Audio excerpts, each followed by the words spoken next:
Oshxonamizda esa Iffatli kelin o'quv markazida yuzlab qizlarni bekalikka tayyorlashda o'z qissalarini qo'shib kelayotgan qo'li gul pazanda qandolatchi Feruzaxon Shermuhammedova. Assalomu alaykum. Assalomu alaykum. Qizlar xush kelibsizlar. Juda ham xursandmiz. Albatta. Assalomu alaykum yana bir bor. Xush ko'rdik Feruza opa.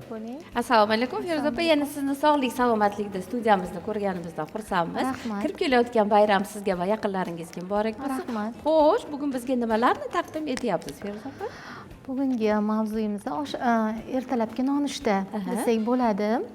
Chunki ko'pincha insonlar ertalabki nonushtadan voz kechadi va natijada tushlikda juda ham ko'p me'yordan ortiqcha ovqat yeyishni boshlashadi. Mana shu to'g'ri ovqatlanishga qaraganda menimcha noto'g'ri bo'lsa kerak. Shuning uchun ertalabki nonushtadan voz kechmaslikni tavsiya qilgan bo'lardim. Shu o'rinda gapingizni bo'ldim, uzr. Nima uchun insonlar mana shu ertalabki nonushtadan voz kechadi? Yoki- Erinadimi nonushta tayyorlaganda? Balki erinsa kerak yoki bo'lmasa shoshsa kerak deb o'ylayman. Feruza opa, shu savolni Shuhratni o'ziga bersak ham bo'ladi. Shuhrat, Yo'q, men siz endi nimaga hech bo'lmaganda ko'pincha agar uyimdagilar, ayolim yoki qizim, farzandlarim agar nonushta tayyorlab bera olmagan taqdirda ham darhol muzlatgichni ochaman, u yerdan nima bo'lsa ham Nimadir bo'lsa olishim ham, mumkin. Tayyorlab bir-birida nonni kesib, kofeni qo'yib, qahvani qo'yib ichib ketaman. siz farishtasiz Shuhrat.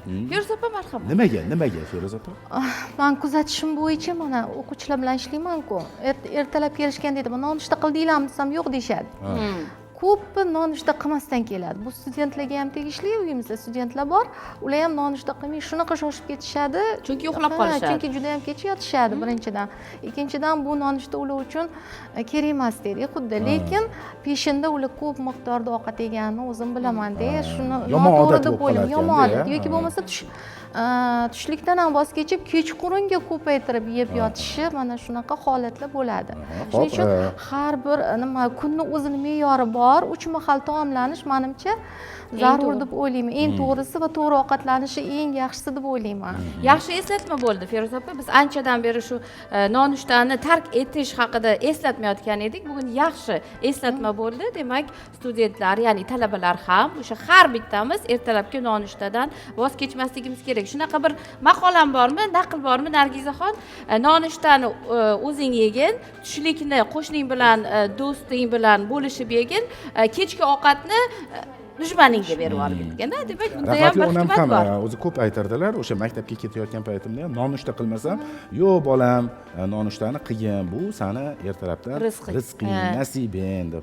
Baribir eskilarni bilgan ekanda. To'g'ri. Yana bir narsa eslayman, o'qish ketayotgan paytimizda oyimlar rahmatli tuxum pishirib berardilar, suvda pishirib berardilar. Ikkita pishirib bersalar, bittasini bekitib ketardim. Shuni yedingmi desalar, yedim deb ketardim.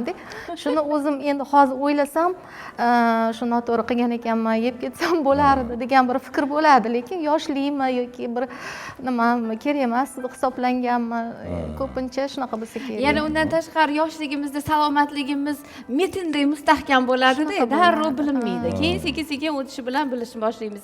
Endi xalqda yana shunaqa bitta qarash borki, biz psixologlar ham ana shu fikrga nima deydi, fikr tarafdorimiz. Dunyoda 3 xil odam bo'lar ekan, 3 ta guruhga bo'lsak bo'lar ekan. Ahmoqlar bo'lar ekan, o'zini xatosidan o'rganar ekan. Aqllilar bo'lar ekan, boshqalarning xatosini ko'rib o'rganar ekan. Oqillar bo'lar ekan, ko'rganini, eshitganini, o'qiganini hayotiga tatbiq qilib, xatoliklarni avvaldan bir isloh qilishga muvaffaq bo'lishar ekan. Mana shu ko'rsatuvimiz, biz gapirayotgan gaplar oqillarni safini ko'paytirsa ne ajab Feruza opa. Keling endi bevosita nonushta haqida. Nonushtamizda shu kundalik yeydigan taomlarimizdan. Masalan, ertalab buterbrod sifatida ozgina kolbasa yeyish mumkin, sir yeyish mumkin yoki bo'lmasa tuxum. Eng osoni bu tuxum bo'lsa kerak. Eng yoqimlisi ham menimcha. Shunaqa bo'lsa kerak. O'shalarni uyg'unlashtirilgan holatda bitta bodring, bitta pomidor qo'shib salat tayyorladim. Juda ham mazali bo'ladi. Ayniqsa nima deydi, tezdagina tayyor bo'ladi. Mana hozir efir paytida bir 10 minutdan ketmadi. Shu holatda tayyorlab, mana bir nechta odamga shu salat manzur bo'lgan. Mana shuni tayyorlab ko'rsatdim. Ham bu o'sha tushlikkacha to'q ham tutadi. Buning ichida pishlog'i bor, siz aytgandek. Pishlog'i bor, ha. Go'sht mahsulotini o'ziga ta'bga qarab xohlagancha o'zi tanlashi mumkin inson. Mayonez yeydiganlar bo'lsa, mayonez o'rniga smetana, qaymoq bu eng ertalabki nonushtani nimasi yoki o'simlik yog'i ha bilan ham o'simlik aralashtirib yog'i bilaman qarang bunga tovuq go'sht qo'shsa ham bo'lsa kerak go'sht mahsulotini tanlash o'ziga havola inson yoqtirgan narsasini qo'shib tayyorlasa bo'ladi. voy bilmadim birinchi suhbatimiz ta'sir qilyapti rosa maqollar kelyapti lekin rus tilida maqollar ko'p esimga kelyapti shuning uchun gapirmay qo'ya qoldim va mana nonushtamizda ota bobolarimizdan meros Albatta, mana shu qo'yilmasa bolalar yemaydi, lekin qo'yilsa baba 4-5tasini yeydi. Yong'oqqa ustiga magiz qo'yib, saryon ustiga qo'yib yeydi, chunki nevaralarim ham shunaqa yeydi. Qo'yilmasa yemaydi. Lekin menimcha shu nonushtaga shuni ham qo'ygan ma'qul deb o'ylayman. Endi shakar hisobida asalni sariyog'qa anaqa qilib berish mumkin. Mana shulardan foydalansak yaxshi. Feruza opa yana bitta bolalarni yaxshilikka, ezgulikka o'rgatishni eng samarali usuli bu ibrat usuli deb hisoblayman-da o'zim. Tasavvur qiling, ota-onalar, shu kelinlar, yosh buvijon, buvajonlar ham shu ertalab sariyoni ustiga yong'oqni qo'yib, magizni qo'yib yeyotganini ko'rsa, bolajonlar menga ham deydi. Birinchi o'rinda aytadigan narsa men ham yeyman deydi. Demak, to'g'ri ovqatlanishga ham, foydali ovqatlanishga ham shaxsiy ibratimiz eng ish beradigan bir usul hisoblanadi. Feruza opa, nonlarni ham o'zingiz tayyorlagansiz? Nonlarni ertalabda juda ham tezlik bilan tayyorlab keldim. Shu nonni yumshoqqina, mazali, menimcha non yemash kerak degan anaqaga uncha qo'shilmayman. Hech bo'lmasa 2 bo'lak yeb ko'rish kerak deb o'ylayman. Tatib ko'ringlar. Bu ertalabga non yesa bo'ladi. Bo'ladimi? Deb lekin o'ylayman. mana ayollarimiz biz o'zbeklarni-chi Feruza opa non sevar xalq deb bilaman-da. Mana non soldi bilan ham non yerdim. Dilnoz opam bilasizmi nima dedilar menga? Nima dedilar? Salatni tatib ko'rmasangiz ham nonni tatib ko'ring, salat iziga qolsin. Tushunarli. Ko'rdingizmi? Hozirdan talash Feruza opa, hozirdan talash. Ko'rinishini o'zi ishtahani ochadi-da Feruza opa. Chunki biz sog'lom turmush tarzini targ'ib qilamiz, lekin o'sha ko'katlarni, sabzavotlarni bizni xalqimiz shu ertalabdan nonushtaga yeyishga hali unchalik non yeganchalik, osh yeganchalik o'rganganimiz yo'q. Lekin bir xil davlatlarda albatta pomidor bodring ertalabki nonushtaga ham, tushlikka ham va kechki taomga ham qo'yiladi. Albatta qo'yiladi. Bizda unaqa emas. Mana shunga o'rgatib boryapmiz. Ha, sekin-sekin o'rgansa bo'ladi. Juda ham yaxshi. Yana bitta yo'lni o'rganib oldim-da, Feruza opa, yana joyi kelganda aytishim kerak. Mana o'zi ko'pincha mana magiz, yong'oq qo'yib qo'ysam, farzandlarim unchalik ham xush ko'rib yemaydi, alohida turgandan keyin. Yaqin-yaqindan bozorga tushgandan keyin o'sha yerdan mix qiladigan bo'ldim. Yong'oqni chaqilgani, gajak, magiz, shunga o'xshagan quruq mevalarni hammasini olib 200 gramm, 200 grammdan olib hammasini aralashtirib dasturxonga qo'yib qo'yamiz.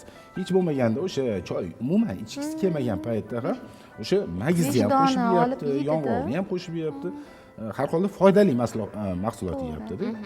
Esimga tushib ketdi, bir ko'rsatuvimizda onaxonlar bilan bolalarni to'g'ri ovqatlanishga chaqirganmizda, keyin onaxon aytibdilar.